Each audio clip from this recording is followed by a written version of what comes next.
seja bem-vindo ao programa Caminho da Luz, sempre uma alegria recebê-los aqui.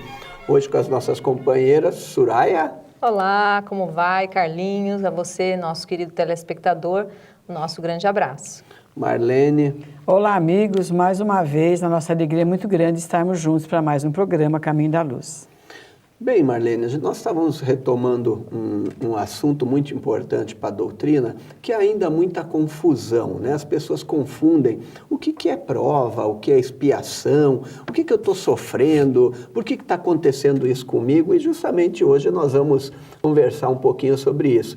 Dá para você falar para o nosso telespectador, né, um pouquinho da diferença, o que é prova e o que é expiação? Realmente, o capítulo 5º do Evangelho segundo o Espiritismo, ele nos esclarece muito a respeito disso. Todos nós, quando chegamos à Terra, né, Carlinhos, trazemos um programa de vida, um objetivo, alguma coisa que foi delineada no plano espiritual. E, normalmente, nós solicitamos várias provas. Essas provas são as dificuldades, as vicissitudes, as perdas, todas aquelas situações que nos trazem a oportunidade de exemplificar como nós estamos encarando aquela situação. E uma expiação é algo um pouco mais sério, um pouco mais pesado. É aquela situação praticamente imutável que nos é oferecida e da qual nem sempre nós participamos na elaboração.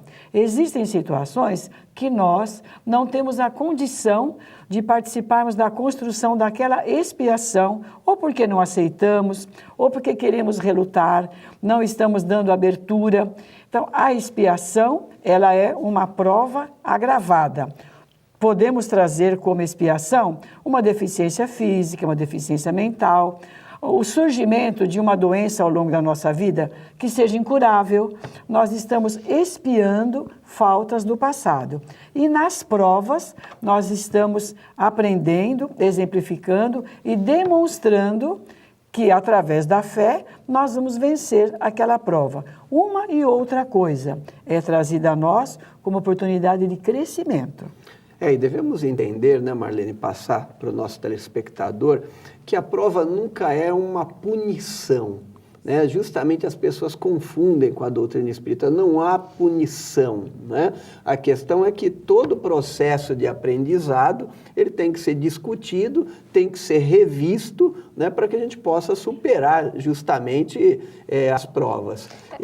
E tá no âmbito da lei de ação e reação, né, Carlinhos? Sem dúvida nenhuma, né? Como é que nós vamos superar se nós não aprendermos e nos colocarmos à disposição a enfrentar esse desafio, né, Soraya? E uma outra coisa também, no caso da expiação, né, Soraya, não é um castigo. Sim. Uma expiação ou uma prova é uma oportunidade de crescimento. Deus não castiga e Deus não premia. Ele estabeleceu as suas leis e nós é que infringimos essas leis. Dessa forma, mesmo a expiação, que representa um sofrimento maior, também não é castigo nenhum da parte de Deus. E, Soraya, é interessante que as pessoas falam, mas eu não me lembro muito disso, né? Eu não me lembro que eu fiz esse compromisso lá no plano espiritual. Principalmente se a coisa não for boa, nunca foi a gente que fez, não, né? E a gente sempre já está acostumado a mandar responsabilidade para outro lugar ou para outra pessoa, né? Mas a gente sabe que isso está gravado na nossa consciência, né? Você poderia falar um pouquinho mais sobre isso? É interessante isso, Carlinhos. O Kardec pergunta brilhantemente, né, daquela forma pedagógica, de onde estão gravadas as leis de Deus? E os espíritos respondem que estão gravadas na nossa consciência.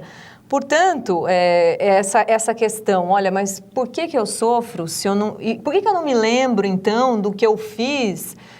Porque eu sofro tanto. A gente ouve a pessoa dizendo, puxa, mas eu vou de emprego em emprego e não consigo encontrar o meu lugar, sempre aquele mesmo tipo de problema, sempre o mesmo chefe.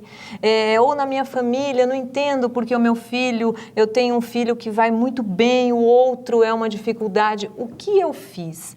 Né? Por que Deus não me deixa lembrar para ver se eu não erro mais? Olha, meu irmão... Melhor não, né? Lembrar, Melhor né? não. A doutrina é sábia, Sim. Né? E os espíritos sabem por que nós não devemos lembrar, né? Mesmo porque, né, Carlinhos, fisicamente, a nossa constituição cerebral é impossível que a gente pudesse trazer todo o conteúdo dessas existências, a gente lembrasse disso com vivacidade, a gente não teria estrutura emocional, física, para aguentar tudo isso. Porque se no nosso dia a dia, as coisas que nos acontecem, já é tão difícil às vezes lidar com algumas emoções, com perdas, com a partida de um ente querido, com tantas situações que a gente vai ficando ali com o nosso coração apertado, imagina se a gente se lembrar de tudo pelo que nós já passamos, já vivenciamos. Muitas coisas, certamente, foram muito boas, foram maravilhosas e nos ajudam agora a implementar aquilo que nós semeamos de uma forma não tão justa, vamos dizer assim, com a lei de Deus. Então, não precisa de lembrar de nada. Siga a sua própria consciência. Se as leis de Deus estão gravadas na consciência, é só a gente olhar para a gente, né, para todas as nossas... Pensar um pouquinho. Só se a gente fizer com sinceridade, se a gente olhar para o espelho e tiver a sinceridade de responder, porque a gente sabe onde aperta, né, o nosso calo. A gente já sabe quem a gente foi, tudo, né? Então, não se preocupem com isso, que não é por aí, né, Marlene? Pelas nossas tendências e pelas nossas aptidões, nós podemos fazer um diagnóstico de quem nós fomos. E você falou bem a questão da lembrança enquanto encarnados. Se nós formamos grupos familiares e vamos e voltamos quantas vezes forem necessárias, imagina o tanto de histórias que existem entre nós. E aí nós vamos receber aquele filhinho, aquele bebezinho maravilhoso quando chega ao mundo, e nós vamos nos lembrar que aquele espírito que está chegando ali é aquele mesmo espírito que no passado nos prejudicou demais. Como é que vai funcionar a questão do amor? Será que nós vamos estar preparados para amar aquele bebê se nós já tivéssemos a lembrança de quem ele foi ou do que nós fizemos para ele? Então nós vamos ver mais uma vez a maravilha da sabedoria de Deus, não é? E nós estamos falando do esquecimento do passado enquanto encarnados. E Carlinhos, e após o desencarne? Daí nós podemos recordar das encarnações pretéritas? Olha, é interessante nós pensarmos o seguinte: ninguém muda de um segundo para o outro. No momento que nós desencarnarmos, ainda vamos ter em nós as sensações que estão ligadas à nossa realidade espiritual. Porque, falando em realidade espiritual, de quem está encarnado, as pessoas acham que o espírito é coisa do mundo espiritual. Não. O que nós estamos hoje aqui, aqueles que estão nos assistindo aí, estão em espírito, né? Estão encarnados, mas estão em espírito. Quando nós desencarnamos, por um período, vamos continuar com as mesmas sensações, os mesmos apegos, aí nós vamos nos livrando disso, por um tempo, com o auxílio dos amigos espirituais. Quando estivermos preparados, né, pelos nossos mentores, em que tivermos a condição de sabermos o motivo do nosso desencarne, ou o que foi a nossa vida aqui no plano espiritual, vamos ter essa condição, né? É possibilitado isso, mas cada um ao seu tempo, né? Por isso que a própria Bíblia diz, né? Jesus não dá o cobertor maior do que o nosso frio, do que o frio, né? Então nós temos que realmente compreender isso. E Soraya, agora nós estamos aqui encarnados, né? Estamos aqui encarnados e há aquelas pessoas que não querem superar suas provas ou enfrentar a sua expiação e por livre-arbítrio fala, não, eu vou dar fim à minha vida, né? O que nós sabemos desse grave erro que é o suicídio. Você poderia falar um pouquinho mais sobre isso? Então, Carlinhos, é um assunto muito doloroso, né? É um assunto doloroso de ouvir falar. Muitas vezes a gente se sente para aquele familiar que perdeu alguém nessa condição e propriamente pro aquele que desencarna. O desencarnado que transgride essa lei de Deus, que Deus nos deu a vida e só Ele pode nos tirar essa vida material, vamos dizer assim, causa muito espanto e decepção para o espírito ao desencarnar, perceber que não acabou nada. os relatos dos espíritos, os livros, né, Memórias de um Suicida, dentre outros tantos, trazem isso de forma muito clara. É desesperador olhar e ver que não acabou.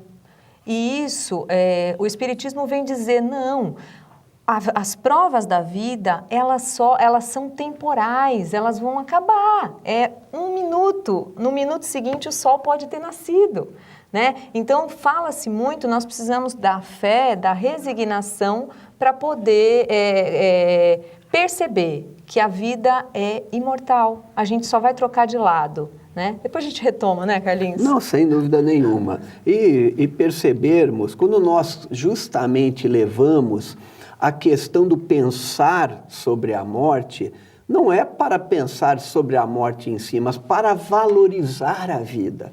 A doutrina espírita justamente está nos dizendo o seguinte: vocês podem ter o conhecimento do além da morte, porque você tem um motivo por que viver, por que lutar, por que trabalhar pelo próximo. Nós estamos aqui justamente num processo de aprendizado. É como se nós estivéssemos na nossa escola, na nossa faculdade. Não temos que lidar com as provas para efetivar o nosso conhecimento, porque se nós não tivermos ali a prova no final do mês, como é que nós vamos saber que nós realmente aprendemos aquilo que o professor, aquilo que a faculdade passou para nós, né? Então, esse é o grande motivo. Quando temos a visão ampliada do mundo espiritual, nos dá a capacidade justamente de compreender melhor a vida. E é para isso que a doutrina está aqui, né? Para que a gente possa estar em sociedade, um aprendendo com o outro e sempre tentando nos melhorarmos. Então, você aguarde aí um pouquinho que nós voltamos já já debatendo esse tema tão importante que é a questão das nossas aflições, das nossas dores, a qual devemos passar. Nos espere aí.